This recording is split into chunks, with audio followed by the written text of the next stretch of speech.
Mas bigamay kuno karon ang ihap sa mga mamalitay ug karning baboy sa palengke tungod sa katahap sa African swine fever. Ano ang report ni Sheila Vergara Rubio?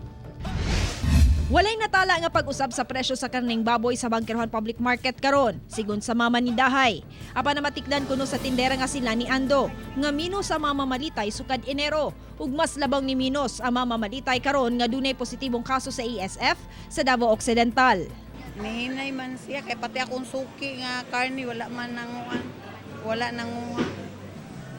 Saglit gipatuman ang total ban sa mabuhing baboy ug pork products nga gikan Davao Occidental ug Davao del Sur pasulod sa Davao. Apan wala pay na matikdan ang mga manindahay nga nagnihit ang supply. Wala man ata.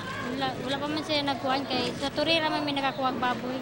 Nakabintaha usab karon ang kooperatiba sa Davao nga nagakumpra og baboy sanglit sa ilan na mamalit ang mga manglitsonay ug mamaligyag karne sa Davao. Hugot kuno nilang gipaniguro ang gigikanan sa ilang mga baboy nga dunay permit. Farm, ma'am. Sa farm lang niya mo ang ginakuha, ma'am. Dili ni backyard. Sulod sa farm, nana sila yung mga kanya-kanyang doktor.